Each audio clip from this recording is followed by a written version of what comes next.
好的，非常感谢大家。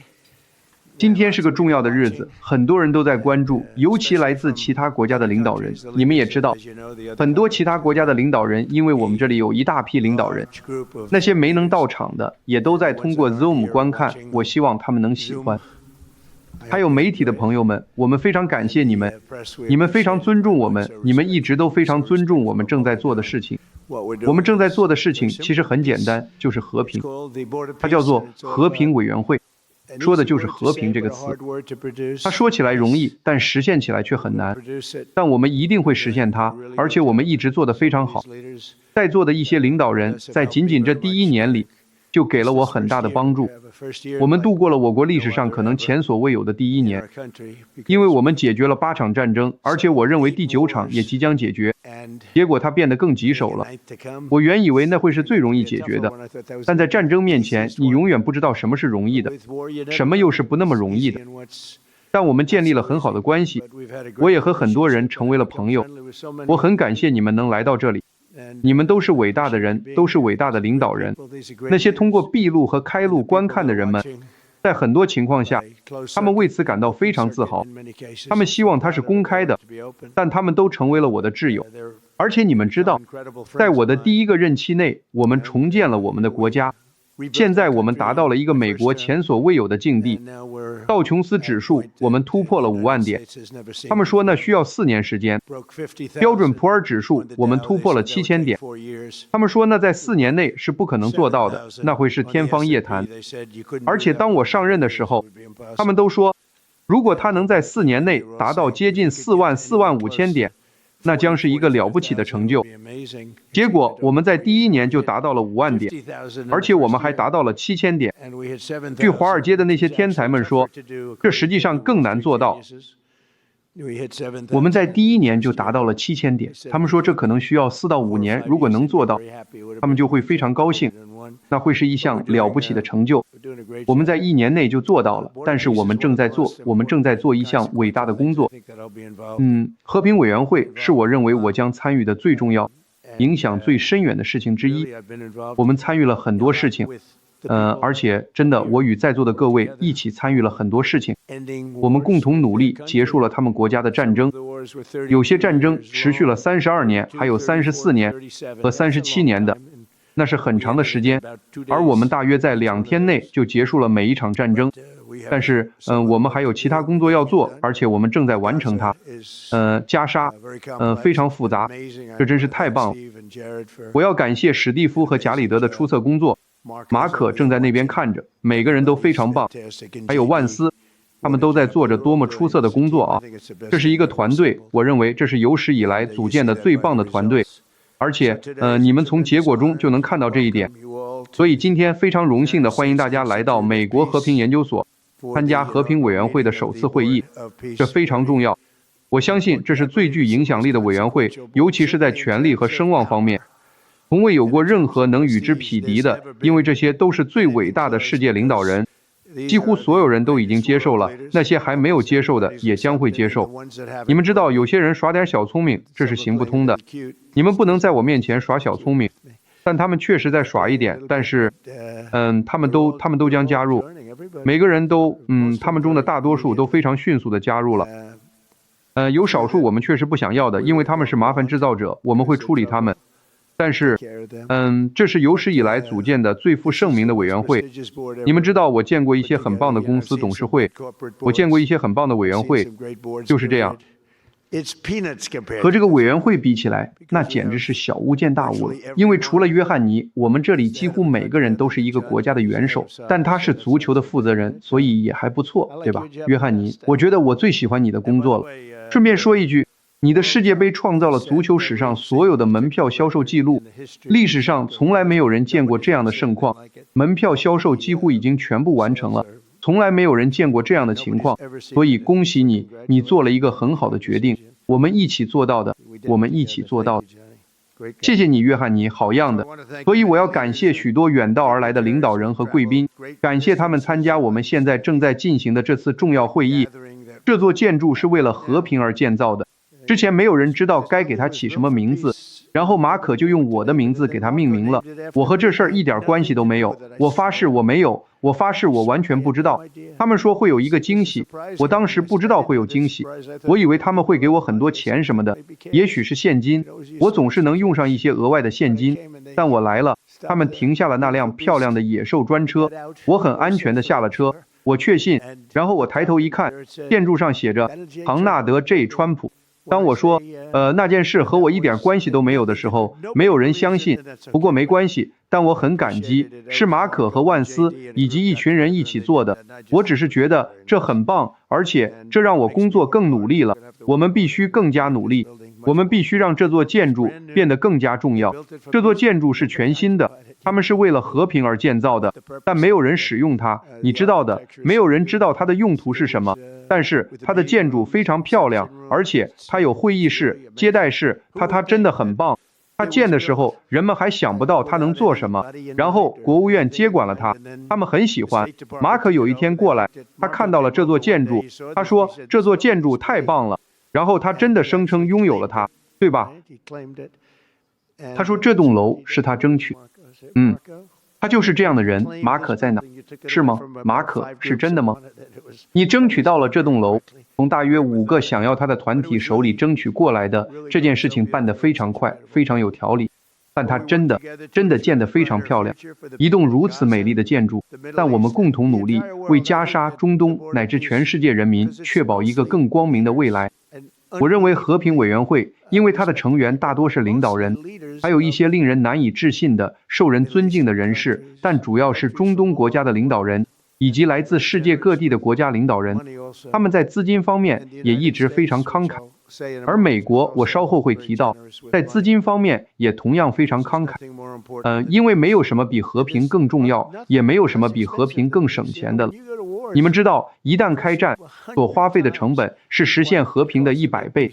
我们那边末尾有位先生正在微笑，因为你们在30年的战斗后学到了这一点，对吗？30年的战斗，我们把它解决了。我非常感谢你们，那是你们做得非常棒。你和你的新朋友，他们来到我的办公室说，我已经打了22年了，现在你们已经打了23年了，对吗？但是我已经打了22年了，我所做的就是和这位先生战斗，而他的对手在那里待了7年。他说，我在这里待了7年，我所做的就是和这位先生战斗，而我们在大约24小时内就解决了，对吗？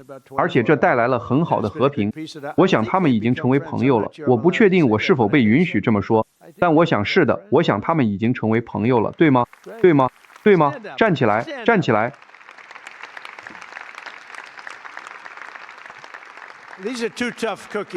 这2个也是硬骨头。我想说，这些你们觉得那很容易吗？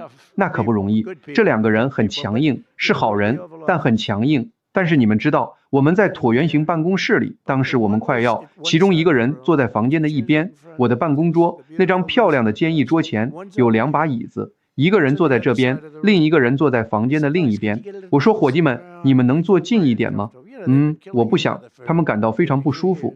你们知道，他们互相争斗了32年，所以我说，你们能坐近一点吗？1个小时后，他们就紧挨着坐在一起了。我们达成了一个协议，他们互相拥抱，签署了文件。我们与2个非常重要的国家实现了和平，我永远不会忘记。所以他们开始的时候有点犹豫，但最终变得非常坚定。而且你们可以为自己感到非常骄傲，那是一件很美好的事情。谢谢你们。看那个，你们能相信吗？32年。谢谢，非常感谢。但是我们很荣幸，今天能有阿尔巴尼亚总理、拉玛总统、米莱总统在哪里？又一位，我告诉你们，米莱总统在哪里？我为他背书了。我本不应该为别人背书的，但是当我喜欢一个人时，我就会背书。你们知道，我在美国国内为候选人背书的记录一直很好，但现在我也为外国领导人背书，包括在场的维克多·欧尔班，还有其他人。我为这位先生米莱背书了。他当时在民调中有点落后，结果却以压倒性优势获胜。我刚刚为日本首相背书了，他当时竞争激烈，但很可能会赢。结果他以日本历史上最高的票数获胜了。所以他非常喜欢我。但是这是一份荣幸，你们做得很好。看维克多就坐在旁边，我想最终我可能会继续背书。看只要它有效，我就没意见。但我的背书似乎在外国也奏效了，所以这很好。很高兴能有你们两位，维克多很高兴能有你们两位，我为你们感到非常骄傲。另一位总理真的一个很棒的人，亚美尼亚的帕西尼扬，阿塞拜疆总统阿利耶夫，我现在喜欢说这个名字了，你们知道吗？一开始他让我很头疼，现在我喜欢说他了。这是一个美丽的名字，我喜欢他。巴林国王哈马德本伊萨阿勒哈利法陛下，巴林，谢谢，谢谢。你在哪里？你在哪里？他太有钱了，他可以坐在那里，他想坐哪儿就坐哪儿。你们知道吗？他可以坐在角落里，他可以坐在上面。马可，他可能会买下这栋大楼的一部分，他会用大约60亿美元买下这栋大楼25%的股份。非常感谢，您也一直非常慷慨，我们对此表示感谢。柬埔寨首相洪马奈，无论您在哪里，请举手示意，因为是的，您好吗？恭喜您，那又是我们成功的一例，对吧？我们在这件事上做得很好。埃及总理马德布利，非常感谢您，请代我向那位将军总统问好，好吗？匈牙利总理欧尔班，我对他竞选连任给予了完全和彻底的支持，并非所有欧洲人都喜欢这种支持，但这没关系，他做得非常出色。他在移民问题上做得非常棒，不像一些国家伤害了自己，但他们正在努力。但我只想让您知道，您得到了我完全和彻底的支持。我正在公开表达，我之前已经表达过了，但现在再次表达。您即将面临选举，我认为您会做得很好。我告诉您，米莱做得相当不错，他之前有点落后，对吧？然后他最终以压倒性优势获胜，所以这很不错。维克多，您会做得非常棒的。非常感谢您的到来，我非常感谢您管理着一个伟大的国家，我非常喜欢的一个人，他绝对很强硬，我不想和他打架。印度尼西亚总统普拉博沃，非常感谢您，请看，这是一个大人物。我告诉您，我曾问印度尼西亚有多少人口，他说大约2亿4千万。我说不，再说一遍，多少？您拥有一个大国，您做得非常出色，受到所有人的尊重。非常感谢您的到来，非常感谢您，总统先生。哈萨克斯坦总统托卡耶夫，非常感谢您，那是一个多么棒的国家啊！这是一个美好的国家，也是一个富裕的国家。以防有人有疑问，我们今天这里有一些非常富有的人。科索沃总统奥斯马尼总统，非常感谢您，您也做得非常出色，非常感谢您。巴基斯坦总理谢里夫，我喜欢这个人，因为当我认识他和您的陆军元帅将军时，那里正在发生一些冲突。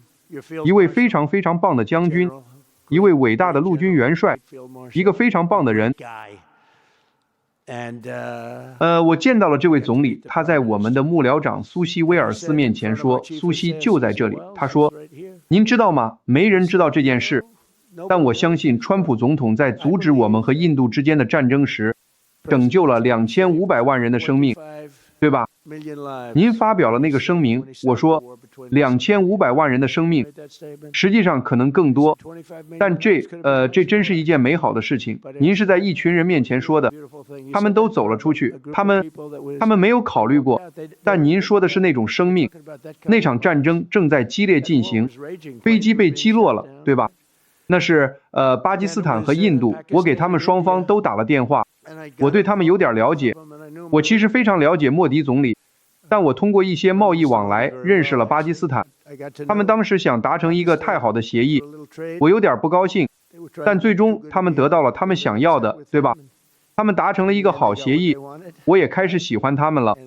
总理和陆军元帅，他是一个强硬的人，一个强硬优秀的斗士，对吧？一个优秀认真的斗士。我其实喜欢优秀的斗士。当我听说他们在打仗时，我拿起一份报纸，我不会告诉您是哪一份，因为它通常是假新闻。但我拿起这份报纸，看到巴基斯坦和印度真的打起来了，然后情况越来越糟，飞机被击落了，许多飞机被击落了，那是一场全面战争。我给他们打电话说，听着，如果你们不解决这个问题，我就不和你们两个做贸易协议。他们说，不，是让他们两个都，他们不想那样做。我说，不，必须这样做。如果你们不这样做，我就不做贸易协议。我们不做贸易协议。他们和美国做了很多生意，然后他们突然就软化了，然后突然我看到一方有所退让，然后另一方也退让了，然后我们突然就达成了一项协议，对吧？但我说，如果你们开战，我将对你们两国各自征收200%的关税，这基本上就意味着你们不能做任何生意。其中一个国家，我不会说是哪个，说不能那样做，他们都想打仗，但当涉及到钱的时候，没有什么比钱更重要。当涉及到损失大量金钱的时候，他们说，我想我们不想打，我们就在2-3天内解决了那笔交易，对吗？我们做到了，我们挽救了。这是两个非常强大的国家，这两个都是核国家。我不想说会发生什么，但你知道，坏事会发生。所以首相，我要感谢你，因为那是一件大事，一件非常大的事，人们根本不知道。很多人说，他们没有打仗，他们当时正在打仗。11架喷气式飞机被击落，都是非常昂贵的飞机，而且他们都全力以赴，双方都全力以赴。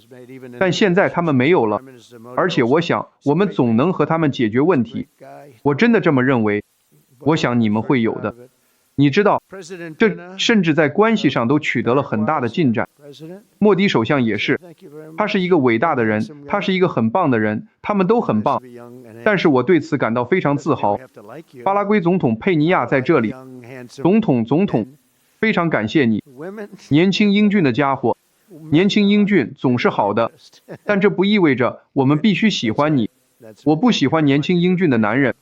漂亮的女人我喜欢，男人我没有任何兴趣。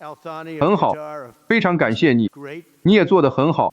卡塔尔首相阿勒萨尼阁下，一个伟大的人，请注意，一个伟大的人备受尊敬，他正在和一个了不起的人合作。我总是说他需要一个公关机构，因为你做了这么多好事，但他们却把你描绘成邪恶的，而你并不邪恶。你帮了我们很多，你是一个很好的盟友，我只是想让人们知道这一点。埃米尔令人难以置信，聪明，你绝顶聪明，是一个伟大的领导人，他非常关心人民，他非常关心中东，所以我非常感谢你，并致以我的问候，让你的国家帮了大忙。你知道，这让一些写文章的人感到惊讶，但现在他们会开始改变他们的论调，因为这是真的。我只说实话，罗马尼亚首相道恩，很棒的人民，罗马尼亚人民非常棒，非常棒的人民，就像你一样棒。他们中的很多人来到这个国家工作，并在这个国家帮助我们，你知道的。而且，他们真的是非常非常可靠的人。乌兹别克斯坦总统米尔祖奥耶夫，他在哪里？他就在那里。我的一个朋友，你的名字是历史上最难念的名字之一，但这没关系，不重要。你的国家做得很好，你做得很好，而且没有任何问题。每次我见到他，他都说，不，我们做得很好，没有问题。还有越南总书记，波兰，越南作为一个国家和一股力量是令人难以置信的。能有你在这里是我的荣幸。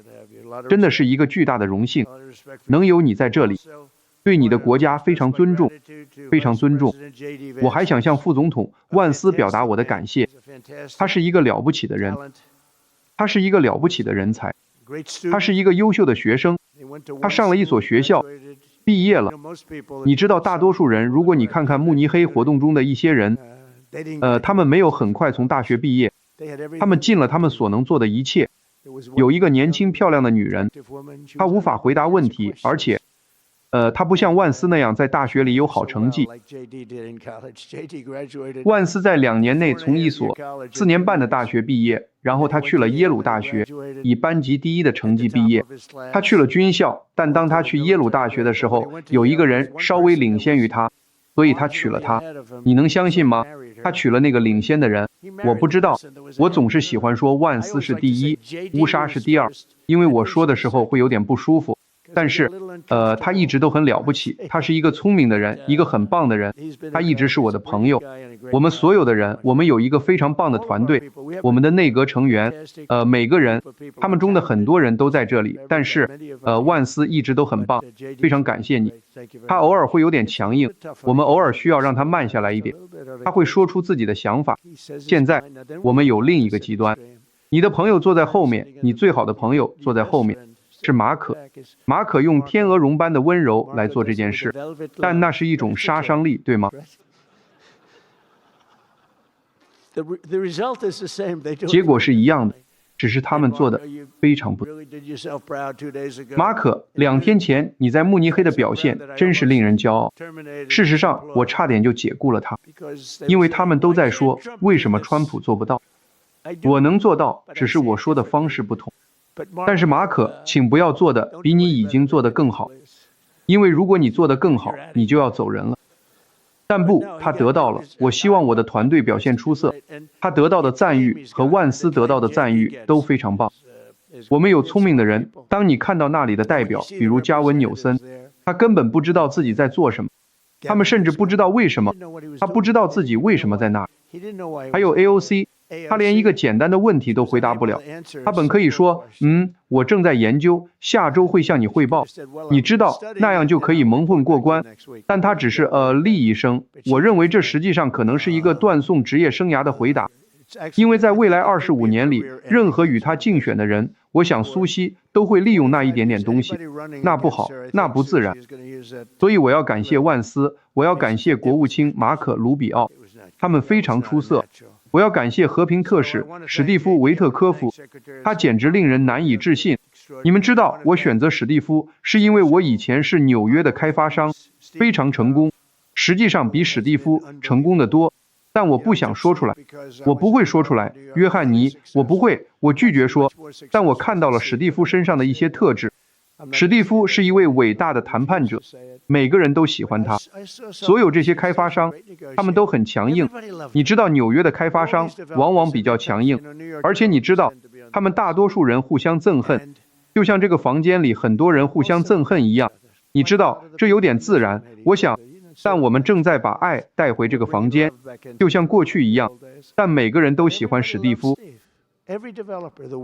每一个开发商，那些最坏的、最邪恶的人，实际上是可怕的人，他们都喜欢史蒂夫。所以我记得这件事，当时世界上发生了一些冲突，说的委婉一点，我说，史蒂夫，你想不想成为一个不泄密的亨利·基辛格二世？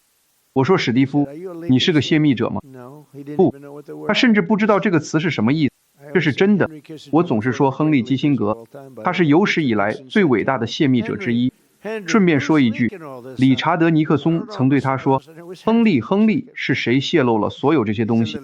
我不知道，总统先生，其实就是亨利在泄密。这些是我喜欢讲的小故事，但是史蒂夫一直令人难以置信，每个人都喜欢他，乌克兰喜欢他，欧洲喜欢他，俄罗斯喜欢他。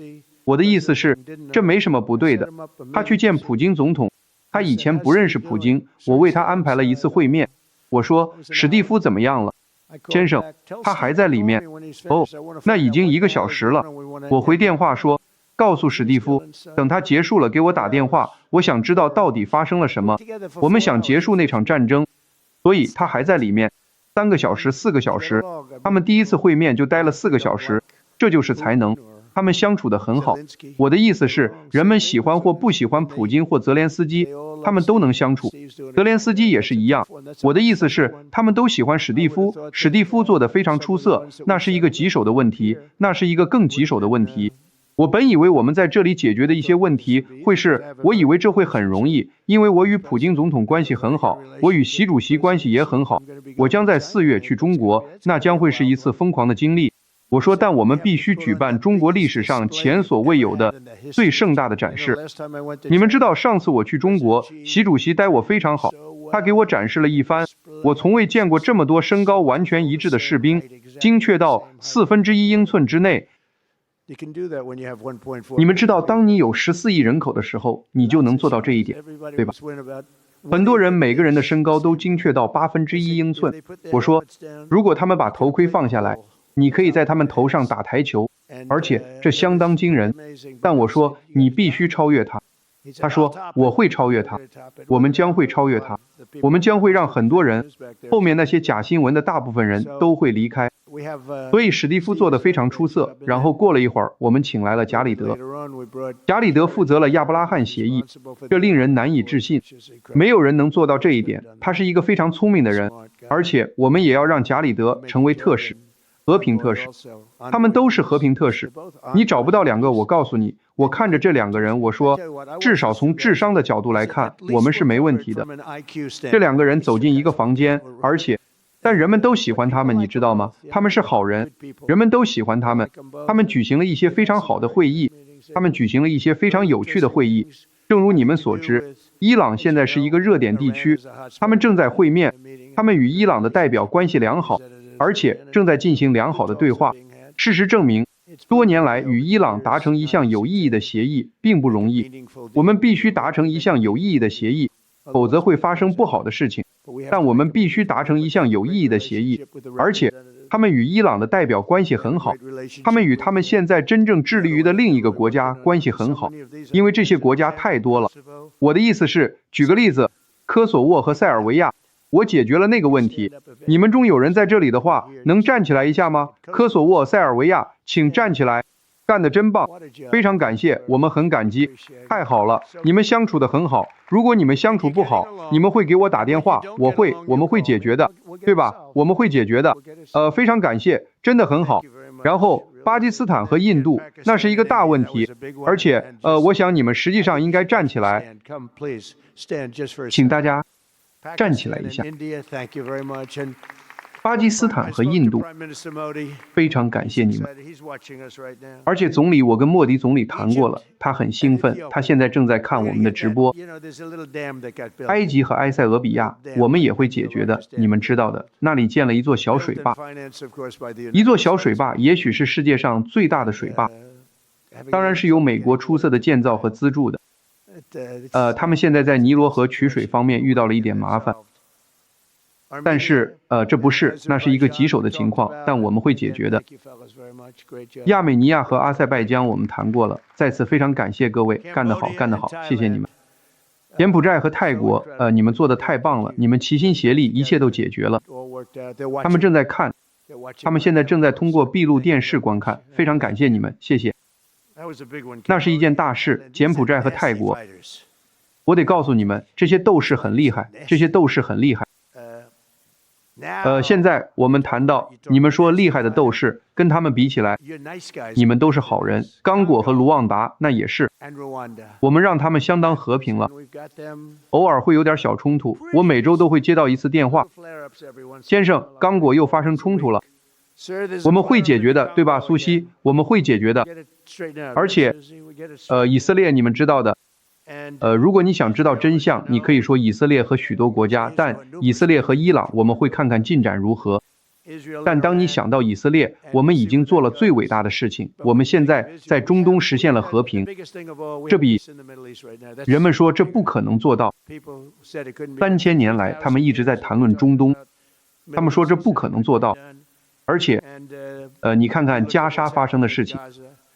其中一个关键是我们动用了那些美丽宏伟的，我们刚刚又订购了22架升级型号的 B2 轰炸机，它们太不可思议了。我从来没搞懂过 B2 轰炸机，我看着它就是个机翼，我从来没完全搞懂过那玩意儿。我看着它我会说，它很漂亮，但它有什么用呢？它能携带非常大的炸弹，而且它进入了伊朗，彻底摧毁了核潜力。当他做到这一点，当他摧毁了那个，突然间中东就有了和平，因为没有人，中东上空一直笼罩着一片乌云，如果那没有完成，那片乌云就会一直在那里，像沙特阿拉伯、卡塔尔这样的国家，像没有人能够签署协议，你就会面临那种威胁；没有人能够拥有，你就不可能在中东实现和平。所以现在我们可能需要更进一步，也可能不需要。也许我们会达成协议，你们大概会在接下来的10天内知道结果。但今天的这次会议证明，只要有坚定的领导，没有什么是不可能的。当我上任时，加沙的战争正在肆虐，成千上万的人被杀，看不到尽头。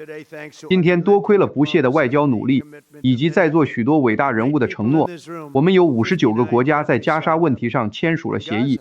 想想看，我们有，这太棒了。但所有的人，许多人，真的在座的这么多人，加沙的战争已经结束了。还有一些小火苗，哈马斯已经，我想他们会放弃武器的，这是他们承诺的。如果他们不放弃，那就会，你们知道的，他们会受到严厉的对待，非常严厉的对待。他们不希望那样，你们知道的，所有那些他们不怕死之类的说法，他们告诉我那不是真的。每个人都说，哦，他们不怕死，不，他们不想死。他们说我们不想死，人们都不想死。停火得以维持。所有最后剩下的，无论是活着的还是死去的人质，都已回家。想想看，那曾是不可能的事情。我们解救了数百名人质，但最后20名，我总是对史蒂夫和加里德说，我说最后20名会非常棘手，非常棘手。我们把他们救回来了，我们把活着的救回来了，然后我们只找回了大约16具遗体。我们说，你们必须把他们都找回来。你们承诺了全部，他们挖了又挖，挖了又挖。你可以想象那是一项残酷的工作。哈马斯确实做了很多那方面的工作，你得为此给他们点赞。他们在1周前把最后一个人带回了家。我们找回了全部28人，活着的和死去的。令人惊奇的是，因为我从未见过类似的事情，那些死者的父母，他们知道他们的孩子已经死了。在这种情况下，是男孩，都是男孩，男人，但对父母来说是孩子。他们知道他们的孩子已经死了，他们想要那具遗体，就像他活着一样渴望。当他们找回遗体时，有巨大的悲伤，但也有巨大的喜悦。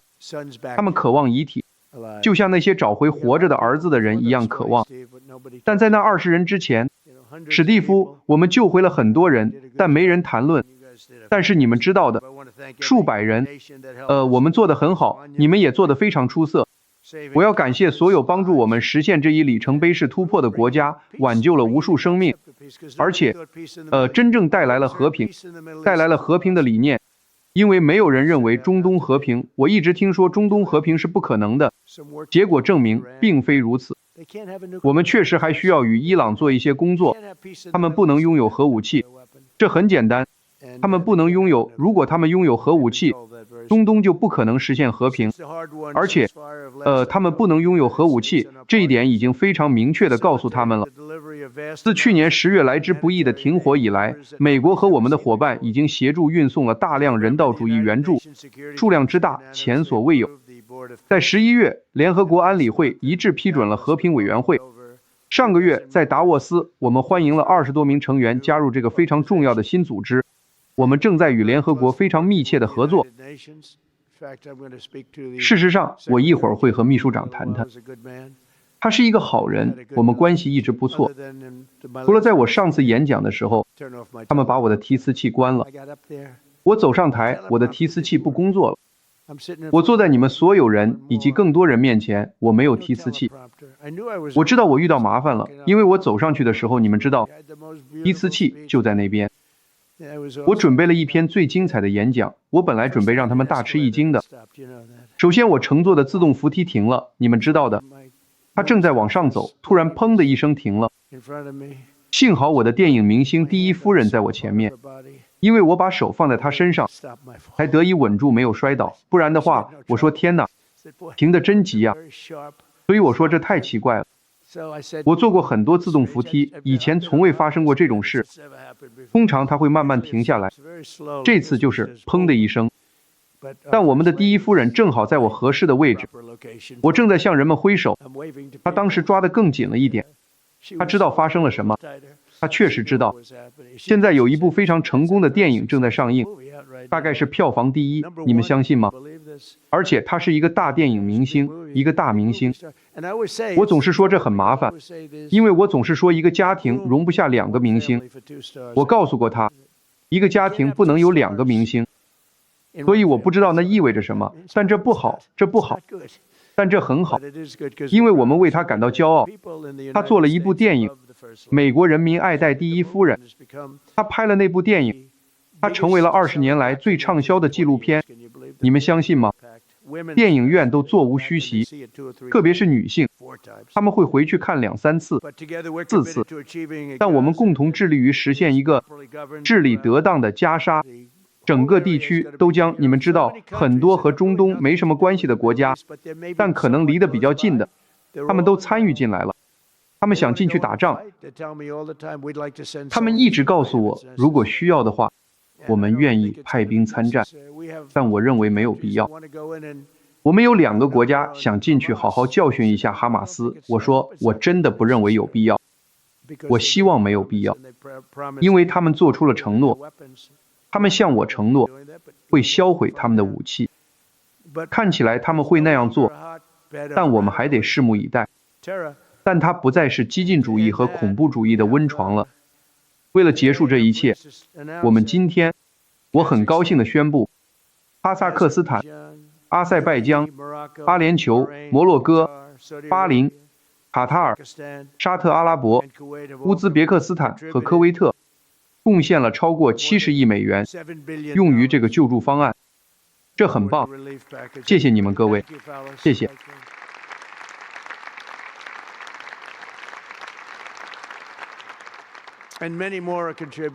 还有更多国家也在捐款，所以这个数字已经达到了。你们知道，这只是一个开始，这是我们的第一次会议。但是每1美元的投入都是对稳定以及对新的和谐的希望的投资。这是一个非常重要的地区，它充满活力，令人难以置信，那里的人民也令人难以置信。但我们希望中东地区能够和谐。中东地区非常棒，我在中东有很多朋友，他们非常聪明。有时候他们太有活力了，并不是总是都很有活力，但有时候他们确实有点太有活力了。这些人很棒，现在全世界都在等待哈马斯，这正在发生，而且这是目前唯一的障碍。我们正在与黎巴嫩合作处理一些非常重要的事情。我们必须解决黎巴嫩的问题，但就我们已经完成的工作而言，这相对来说是个小问题。再说一次，关键是消除核潜力，因为根据我们后来发现的一切，伊朗在1个月内就会拥有核武器。我们不能让这种事发生。我们很多欧洲的朋友今天也出席了，我们很希望他们能成为正式成员。他们都想成为正式成员。我们得到了欧洲的积极回应。欧洲，你们知道，是我来的地方，也是很多在美国的人来的地方。但我们与欧洲关系很好。我们有一位很棒的北约领导人，他是一个了不起的人，他做得非常出色，真的很出色。我很高兴地宣布，挪威已同意主办一个活动，将和平委员会召集在一起。我看到这个通知的时候，上面写着，我很高兴地宣布挪威。我以为他们要说，他们要给我诺贝尔奖了。这就不那么令人兴奋了。上面写着，我很高兴地宣布挪威。我当时想，太好了，我终于要拿到诺贝尔奖了。终于，他们做对了。其实我不在乎，我不在乎诺贝尔奖，我只在乎拯救生命。你们要明白，我们都在尽自己的职责。我只有一个愿望，我不希望看到来自离美国很远的世界各地的人们被杀害。如果我有能力制止战争，我就会使用这种能力。因为这关乎千百万人，就像首相说的，也许是2500万人的生命。如果你们仔细想想，这与可能发生的灾难相比，只是一个很小的数字，对吧？不，我只想拯救生命，我不在乎奖项。联合国人道主义事务协调厅正在为加沙的援助筹集20亿美元。此外，日本刚刚承诺主办一次援助募捐活动，这将是一次非常盛大的活动，非常他已经很成功了。我们知道一些正在讨论的数字，届时该地区的其他国家也将参加，包括韩国、菲律宾、新加坡等。我知道中国会参与，我想俄罗斯也会参与，我认为他们会的。我希望所有各方都能参与进来，因为如果所有各方都持有一种意识形态，那将无济于事。为了这件事，大家必须团结一致。我还很高兴地宣布，国际足联将帮助为加沙的项目筹集总计7500万美元。我想这些项目与足球有关，你们将在那里修建球场，并邀请世界上最伟大的球星前往，他们是比你我更耀眼的明星。约翰尼，我不得不这么说，你知道吗？我见过你们的一位伟大的球星来白宫，如你所知，我的儿子非常兴奋。这些人都是伟大的人，这些人都是非常伟大的人，而且约翰尼将把这些明星带到这个地区，他们真的很有名。加沙的人们认识他们每一个人，对吧？当然，你们知道吗？当然。所以这真的很了不起，我们很快就会公布详细的声明。如果我能做到，我也会和你们一起去那里。我要感谢约翰尼和国际足联所做的一切，以及正在做的一切美妙的事情。他们给了我他们的第一个和平奖，他们给了我一个和平奖。我想他们看到我被挪威坑了，所以他们说我们给他一个和平奖吧。我的意思是，非常好，谢谢你约翰尼，我很感激。约翰尼非常聪明，实至名归。是的，他非常非常聪明。今天在座的各国，最后我想说，不仅仅是捐款，有些国家还承诺派遣人员，帮助维护停火，并确保持久和平。我们必须拥有持久和平。如果知道和平会在2周内破裂，那这种和平就毫无意义。特别是印度尼西亚，非常感谢你，印度尼西亚，那是一个伟大的国家，非常感谢你。看看那个人，看看他多么强硬，你觉得和他打交道容易吗？看看那张脸，你是一个硬汉，我们也是带着爱意这么说的。我们需要力量。你看，他不在意，他很强硬，也很聪明，而聪明更重要。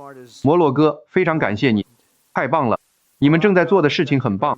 阿尔巴尼亚、科索沃、哈萨克斯坦都承诺派遣军队和警察来稳定加沙局势。埃及和约旦也同样提供了非常非常实质性的帮助，包括军队培训和支持，以建立一支非常值得信赖的巴勒斯坦警察部队。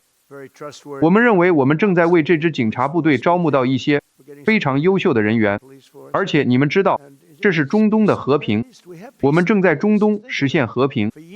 想想看，多年来你们一直在听闻中东和平，每个人都说那是不可能的。所有这些国家都在共同努力，围绕着一个摆脱极端主义和恐怖主义诅咒的中东愿景。现在是时候了。顺便说一句，即使是那些持有极端主义并宣扬极端主义的人，他们也筋疲力尽了，他们累了。这种情况已经持续了太多年。我不在乎你是谁，他们都累了。他们想要和平。现在是伊朗加入我们，完成我们正在做的事情的时候。如果他们加入我们，那会很棒；如果他们不加入我们，那也会很棒。但这将是一条非常不同的道路。他们不能继续威胁整个地区的稳定，他们必须达成协议。如果协议没有达成，我或许可以理解。如果协议没有达成，那他就没有达成。但是如果他没有达成，坏事就会发生。今天我们在这里宣布我们的承诺。和平委员会正在证明，它不仅仅是召集各国，它还在制定和实施真正的解决方案。而且我们已经提出了解决方案，这很少是空谈，全是行动。这是第一次，中东以前总是空谈，人们会谈论中东和平，然后他们就回家了，再也不会想起这件事，什么都不会发生。我们正在提供一个模式，说明负责任的主权国家如何合作，为解决自己地区的问题承担责任。和平委员会正在展示如何从这个房间开始，建设一个更美好的未来。而且我想让你们知道，美国将向和平委员会捐助100亿美元。谢谢。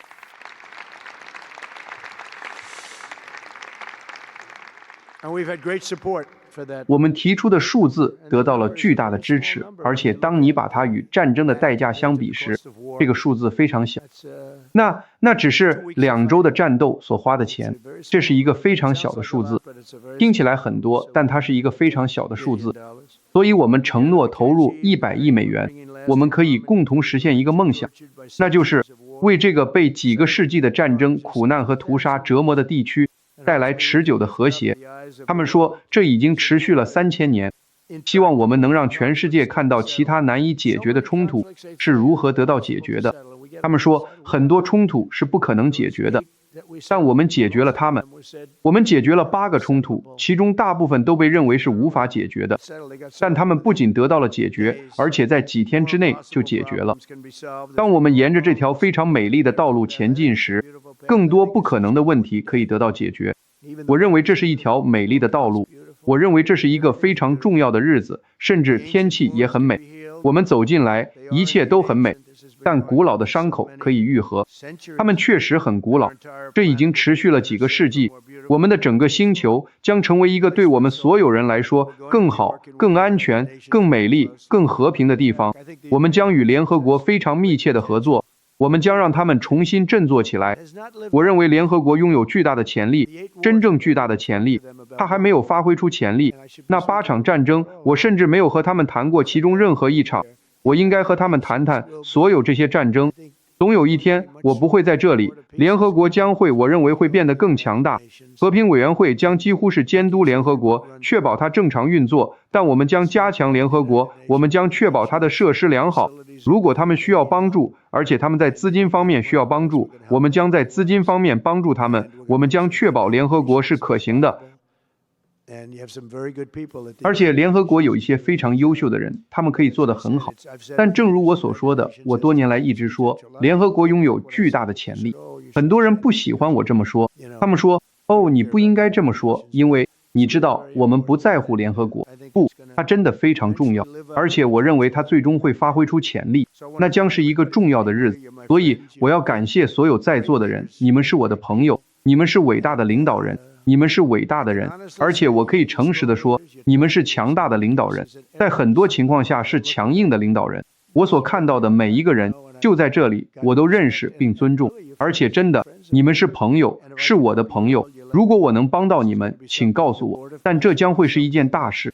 和平委员会将是前所未有。非常感谢大家，这是一个巨大的荣誉。我将请万斯上来讲几句话，非常感谢。